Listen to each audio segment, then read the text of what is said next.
Hello everyone. This is Frédéric Billet and I'm talking to you from right here in Montreal, Quebec, Canada. Hey, I have a special offer for you. That's right. This exclusive free audio download is titled Following Your Passion with life-engineered author J.F. Dubois.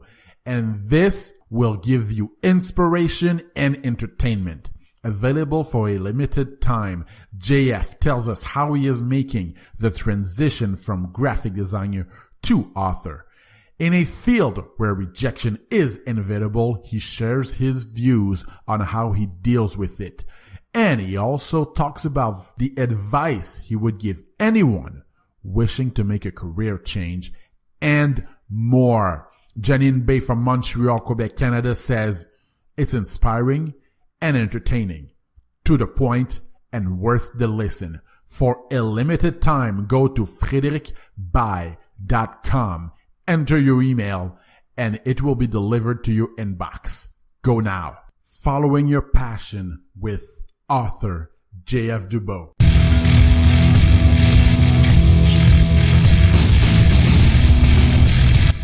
You are listening to Inside BA's Head, real people with real challenges, teaching us real lessons, and this is this week's guest.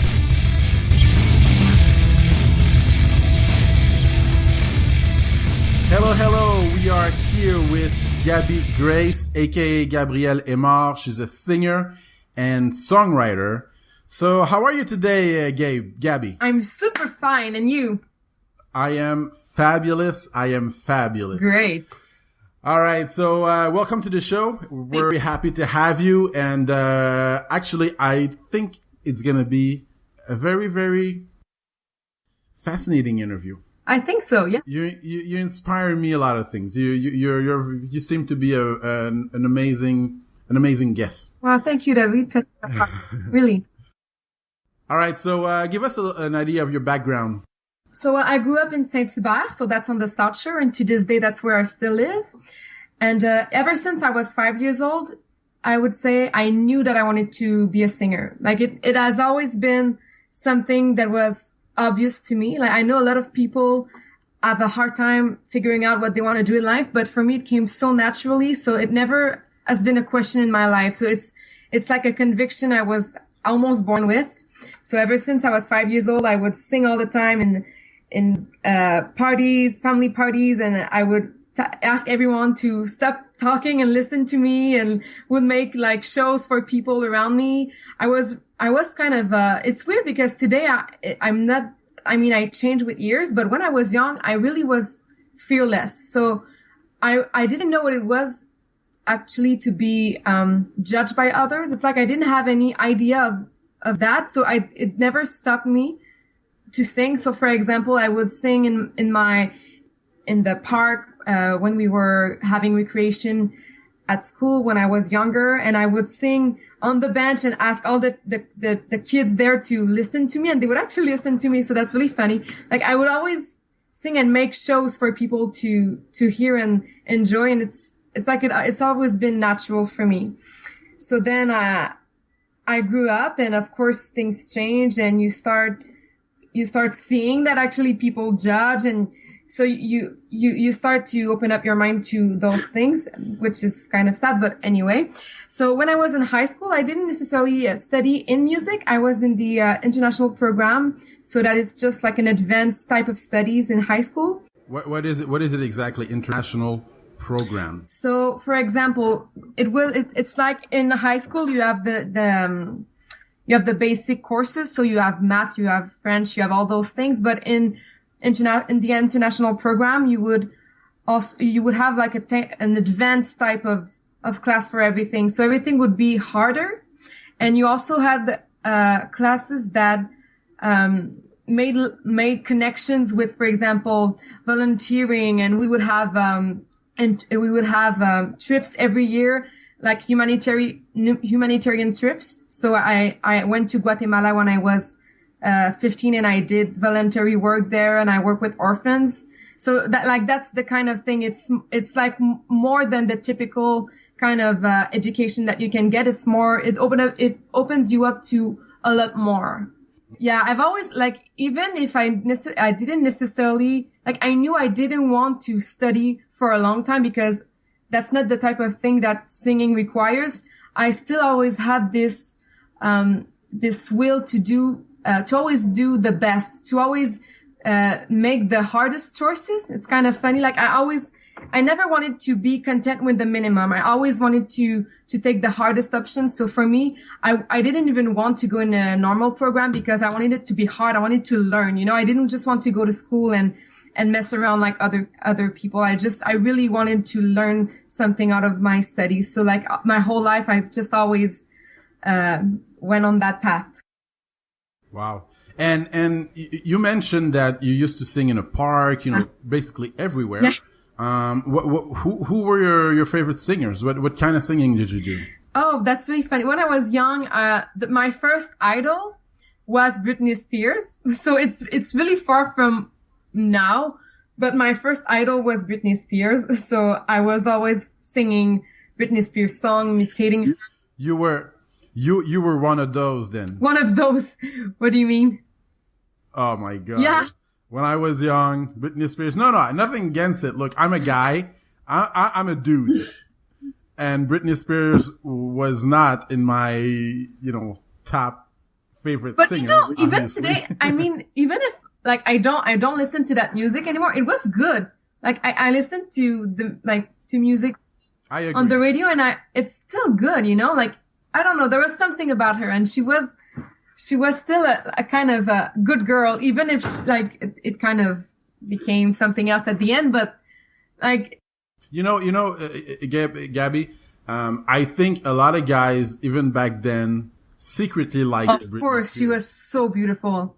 Yeah. You know what I mean? But as a guy, as a teenager, you're not allowed to say it. Oh, hell no. Of course. You're too prideful. Anyway, go on. Oh, no problem. So if I can say something else about just finish up with my youngest years, I must say. So when I was in high school, even if I was not in a music program, I was participating to every singing contest that I could. And it's funny because I actually never really won anything at that point, but it's fine. We can go into more details later on for other questions, but another thing that I did a lot, I wrote a lot of poetry.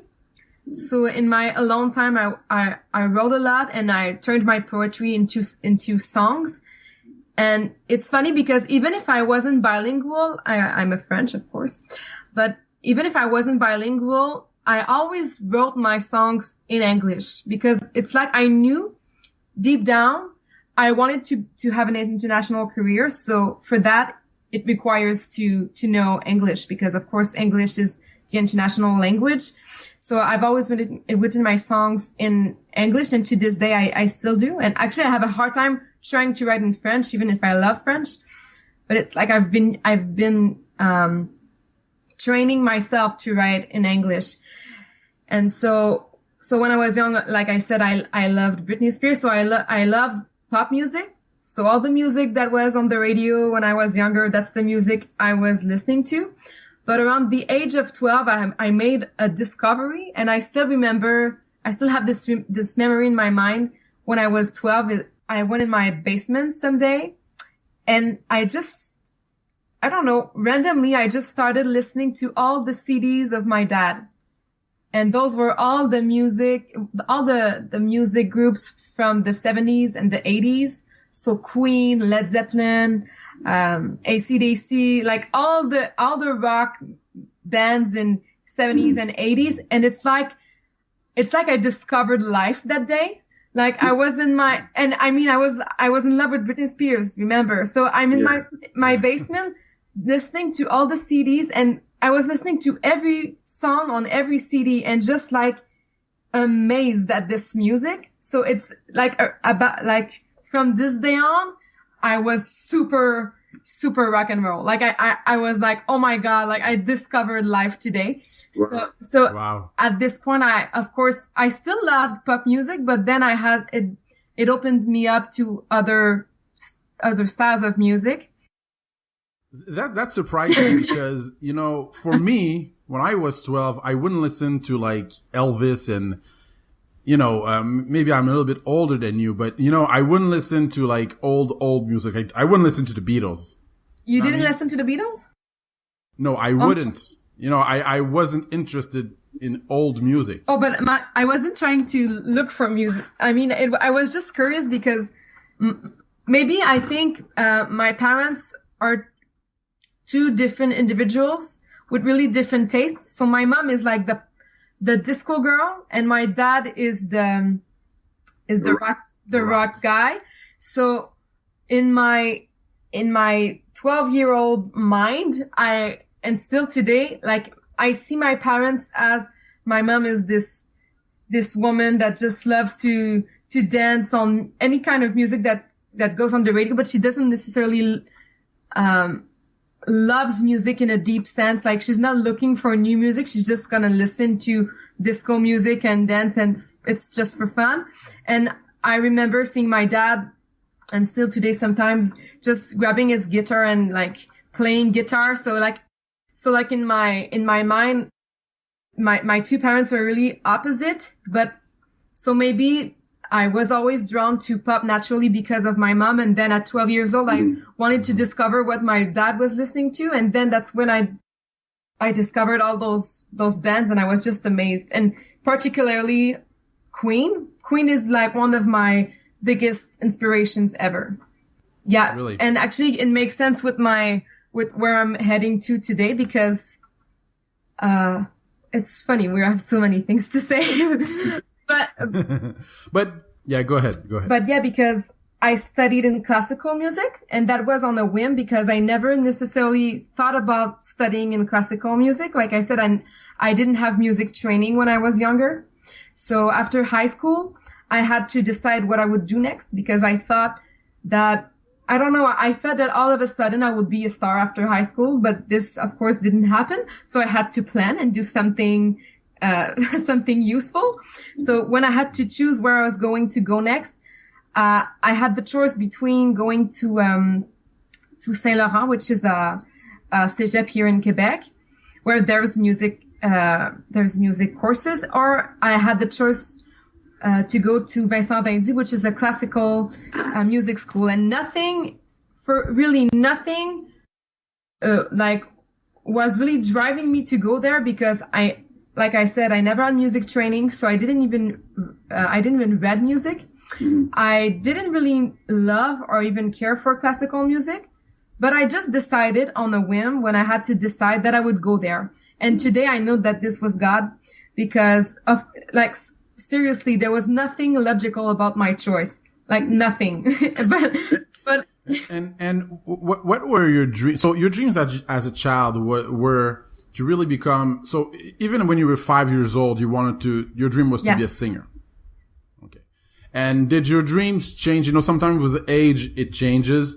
Did your dreams change as you grew up, or always stayed the same? Well, when I was young, I always knew I wanted to be a singer, and I always had this drive and this boldness that I didn't just only want to be a good singer. I wanted to be the best singer, and I wanted to have an international career and be known and be famous around the world. And like I actually dreamed that I would be the greatest singer in the world. And maybe it's kind of prideful, but maybe it's because of my desire to always excel in what I do, but I still have this desire today to be the greatest. And, so this dream never changed. Actually, it always stayed the same. And even as I grew up, a lot of people, when they grow up, they start seeing that, life is hard. It's hard to make money. It's hard to make a living, especially in artistic jobs, and it's hard to make it through. And you have to have a strong will. It has to be something that you cannot live without. And for me, there was no plan B or plan C for me. So when I grew up, a lot of people in my family or around me were like, you should plan something else in case that doesn't work. And to me, it wasn't an option. I was like, I succeed or I fail and I die. I mean, for real, to me, there was no other choice. That's what I'm going to do. And if it doesn't work, I'm going to try again. And if it doesn't work, I'm going to keep doing it because there's no other reason why I should be there. There's no, and I think it's something God protected in me, that there's never anyone that was able to destroy this dream in me, because a lot of things happened that could have destroyed me and could have discouraged me. I've been judged. I've been intimidated at school. At some point, I did YouTube videos when I was in high school, and I did, of course, singing videos, and I was intimidated at school, and I acted like I didn't care and let them laugh and whatever. Mm-hmm.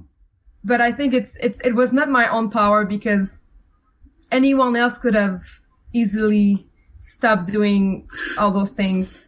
So your parents supported you growing up or not? Did you feel, because it seemed to be like they were with you, but not 100%. They loved you, yeah. Obviously, but they weren't 100%, hey, go for it, girl. Well, it's kind of hard to say. My parents always encouraged me. They knew, like, from a young age, they knew that I was artistic. So, like, they didn't try to necessarily convince me to do something else. It's my dad has always been more silent on the subject, I would say. Like, he just lets me live kind of thing. Like, he never really questioned my dreams. But my mom was the one who was more realistic and trying to say, well, you could do something else. If that doesn't work, you have other talents. And still today, sometimes she tries to make me have other plans. But actually, I think now, as I'm 22 years old, I think that now she understands that it's really my dream, and like it, throughout all those years, it never changed. So today she really believes that's what I'm going to do in life. And she always like laughs and says she wants to be my manager, which of course she won't be, because it would be too messy. Like I love my mom, but we have some conflicts and it wouldn't work. But yeah, so when I was younger, she did try to give me other options, but she never necessarily discouraged me, but it was kind of, neither black or white, kind of somewhere in the middle. And what is the best advice someone ever gave you? The best advice. It's really hard to say, because regarding my dreams, I think I'm just lacking memory there right now. But when I was writing, in high school, a lot of the time I would write to myself. And one of the things I love to do, and I still do it today, is I create quotes of my own. Yeah. What's your favorite? So there's one quote that I came up with when I was younger, and it's, life is a fight. Never let anyone beat you up. So that's something I always reminded myself, that no matter how hard, the circumstances would be, I will never give up and never lower my standards because people don't believe in them. Awesome. Yay. Okay, so you mentioned earlier that certain things could have destroyed you, could have destroyed your dreams, could have destroyed your ambition. So tell us a tough situation you were in and how you overcame it. And did singing have anything to do with it? Well, like I was starting to say earlier, one of the worst situations were in high school when I was doing YouTube videos. I was posting videos on YouTube and singing, and at some point I didn't have millions of views, but I still kind of gained a bit of popularity, and I had maybe thousands of views, 20,000 for one video, something like that. So it was still kind of good, and since I was so young, I was so amazed of all the views that I got.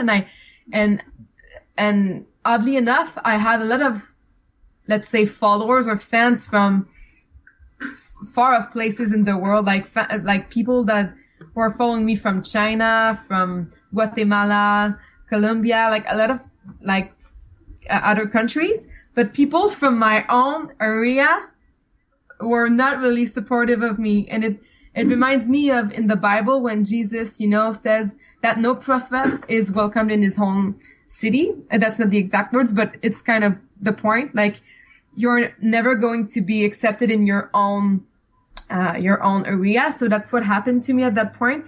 And I was intimidated online. So people would post really, negative, comments saying that I couldn't sing, saying that I was ugly, like a lot of stuff. And when I was, going to school, sometimes people would get in together and scream, because at that point I called myself Miss Gabby online. So people were screaming Miss Gabby, and making fun of me. But I kind of kept my head strong and never like let them see that it made me sad. Like I didn't want them to win. So I never gave in to those things. And actually I was doing even more videos kind of like as a revenge. And were they like, they were singing videos basically? Yeah. And sometimes I also had videos when I was just talking. So what I was going to say next is one of the videos was in response to how people were treating me. So I was just like basically being kind of arrogant, saying that their behavior towards me was a motivation for me to keep doing it. Was kind of letting me know that I should keep doing it. So I would just like do even more. So, but at some point, a situation which is too complex and weird to explain, anyway, happened at school, and it had nothing to do with the singing, but I had to put down my videos. Like it was not even my desire or because I was too intimidated, but something happened and it got to the point that it was with the teachers. Wow. And I had to put down my videos and. Wow. And tell me, okay, so you put a lot of time in, I mean, what did it do to you when you had to put down those videos? Was it like, okay, they won the fight? How did you feel? Well, yeah, I felt like that because I didn't want them to win, you know, like it's just actually, you know, I'm a believer and I love Jesus. And when I look back at my younger years, because I was an atheist in high school. Really? Yeah, I was. Really. Wow. And when I look back at those years, that's really the way I see it. I think for real, I think the enemy, that's how I'm going to call him, my whole life tried to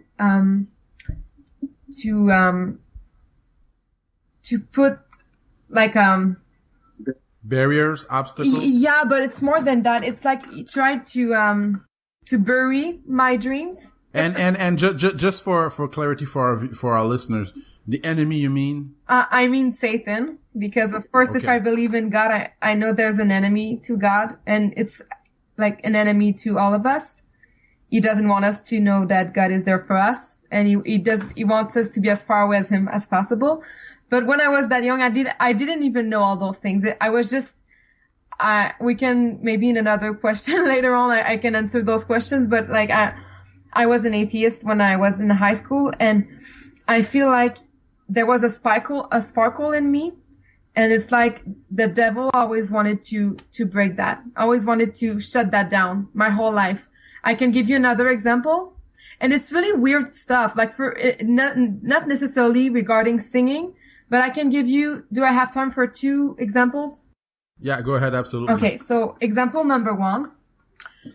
So I've always been a really loyal person. And when I have a friend, I'm the kind of person I'm all in the relationship. So when I was in high school, I had a best friend, and we were best friends for at least 10 years for real. And I loved her, and to the point that I think she didn't accept all this love. Like I was to the point that I said, I would die for you. And I think that maybe it was weird to her, but it was true to me. And she never replied to me. So I figured there was someone between the both of us that loved the other more, you know? But anyway, that's not the point. The point is, We were best friends for 10 years and we were really close and we loved each other. We were always together, really, really, really close. And one day, all of a sudden, for real, she just, her behavior towards me just changed radically. She wasn't the same person. We had the same, like we used to have the same vision, the same values. And all of a sudden, I was becoming her enemy. And why do you think that was? Like I say, there's no logical reason. The only logical reason I can give is maybe sometimes people, when they're going through tough situations, I think they can have a hard time accepting real love. I think a lot of people are retractive to people that might be really genuine and unconditional in the way they love. So maybe I think since she was maybe not receiving this kind of love from, I don't know, her parents, maybe she couldn't accept it from me. And another reason I think would be maybe jealousy.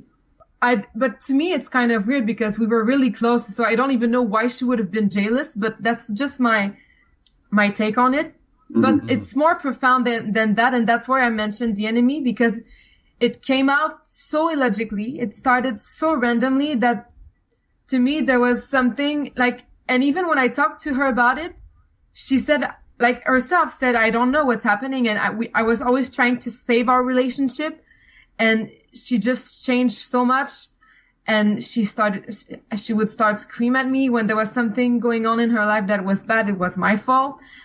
She became mean towards the weak, I would say, in school. And like, it was so far off from me. Like I'm the kind of person, I'm a protector. So when I was in high school and I would see someone being intimidated, I was the kind of person to take their back, all the time. So when my own best friend became that way, I was like really disgusted. And so like from the one day to another, she just started hating me. And even if I tried to save our relationship, it just didn't work. And, what is example number 2? So example number 2, there was a dance, there were dance courses at my high school. So I'm an artistic person, so I don't only sing, but I also do dance, and I love all types of art. And so I was in the dance department, and I was in the dance troupe.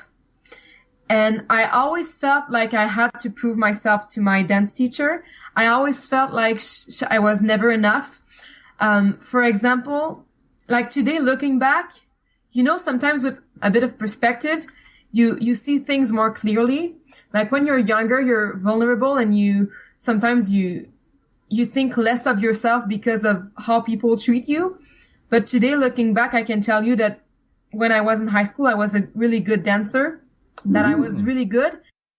And for example, I was in the dance troupe, and when my dance teacher, like taking a look at the dancing and the group, when I was put in the front by the teacher to dance like first row, she was always like putting me to the back row for the choreography. So she would send you to the back row.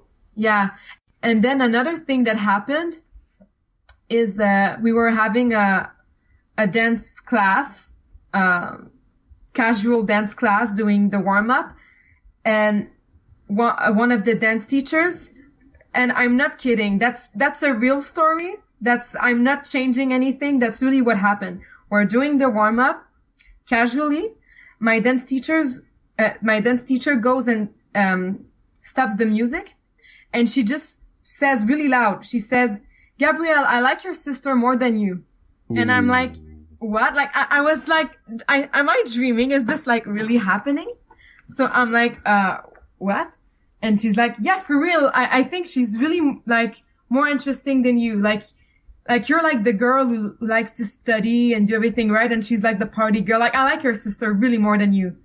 And I'm like, and I'm so like, I'm like so surprised by what's happening that I don't even have words. I don't even reply anything because I'm just shocked. I'm just like, is this really happening? Like, is she gonna say it's a joke? Sorry. Like I don't know, something, but she didn't say anything. And then it just destroyed me inside. So when I talk about the sparkle being shut down, that's a bit what I mean. It's like all the situations that happen to always kind of like say you're not worth anything, you know? Okay, so she said that about your sister. Now, give us an idea of what went on inside at that moment of like, or when you went home after that. Did your relationship with your sister change? No, well, I couldn't wrap my head around it. Like when she said that at the end of the class, I said to my friend beside me, I said, isn't it like stupid that she said that? Like, isn't it like, I don't know, like so disrespectful, like it out of this world, you know, that she just came up and said that. And my friend, so that's like the worst part of the story. My friend replied to me, well, she's allowed to love your sister more than you. Oh, and this was my friend. So like, that was her reply. Was that the jealous friend? No, that's another friend. Okay. I have a lot of weird stories from high school, but yeah, anyway. So, and of course, like, since I was kind of, you know, sometimes in life, you are, like, how can I put it? I'm trying to put this correctly. Sometimes in life, you can be the only one to be right in a situation or to see clearly in a situation. But since everyone else around you is against you, it's like they are right in that situation. Yeah. They're the majority. Yeah. I totally hear what you you're feel saying. Me? Yep. And it's like in my life, it happened a lot that I would find myself in situations that were so illogical, like those kinds of situations. Everyone is against me, but for no reason at all. Like it's just so weird. But that's interesting what you just said. You know, first, I think it's the follow the herd kind of mentality. No matter how something is false, if, like you said, if the majority follows, everybody follows. Even though they might, think that it's wrong, they're still gonna follow because everybody wants to be unique, but nobody wants to stand out from the pack. Yeah. You know what I mean? Yeah. Today I realized that that's the thing. I think that the enemy again really wanted to do everything for me to believe that I was not different from anyone, that I didn't have something special in me. And so I know that it's been a couple times that I've repeated that, but it's when I think about the sparkle in me being shut down, like to me, it's symbolic, but it's really what was happening inside of me. It's like always something trying to bury me, to make me feel low all the time for no reason, finally. Yeah. And one thing I've learned is that one of the biggest challenge is actually when you become successful. There are a lot of people, including me, I had to overcome it. We fear failure, but we also fear success. Because when you're successful, then you get judged the most. And then you stand out from the pack. And then you're kind of alone. It seems that your circle of friends narrows as you become more and more successful. Yeah, that's why that's why it's hard to make genuine relationships, but it's important to find the right people. Yeah, and you know what? You mentioned that people hated you for no reason. There's always a reason. It's just that you don't know it. And I know what you mean, but I would just make a little distinction. Like what I mean by no reason, of course there might be subconscious reasons, but what I mean is I didn't do anything to cause those reactions. That's what I'm meaning. Like it's not like I was insulting someone or I was putting others down. Or, like I didn't, in other words, I didn't have anything to reproach myself about. I totally hear you. Yeah. So that's what I mean. Of course there might be reasons, but it was just, not caused by me. Sometimes people hate you just because you're happy. Sometimes people hate you just because, no, it's true. That's what I learned. You know what I mean? Oh my God, she has a happy life. Well, she looks like she has a happy life. Yeah. I don't like her. But you know, we live in a sick world. People are so sad, so alone, and people are trying to put on masks and trying to be something they're not. And it's really sad because, you know, God created us in such a way that He wants us to be uniquely ourselves. We are all different, but we all have something so valuable inside of us.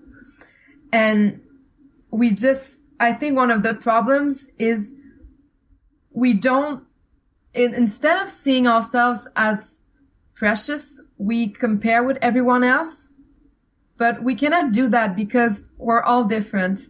There's no way to reconcile, like, what I do and what you do is different. So what you can do right, it doesn't take anything away from me. And what I do right doesn't take anywhere away from you. Absolutely. I can just bless you for having what you have and doing what you do.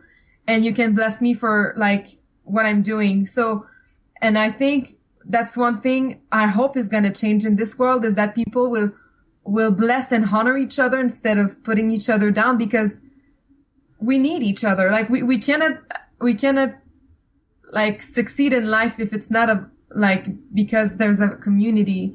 So it's a bit backward to think it's by putting everyone down that we're going to succeed, because it's going to be for our own gain, and it's not going to be right. It's going to be selfish, and it's not going to make us happy. Wow. Yeah. Wow. That's profound. That's really, really awesome. Oh, thank you. Thanks for your insight. That's all for today. Thank you for listening, and I hope you found it helpful. If you want to listen to more episodes, you can visit frédéricbaye.com/podcast. If you'd like to connect, you can also tweet me @byfred, or you can find me on Facebook @FrédéricBaye_writer. And remember, live with purpose, passion, and love. See you next week.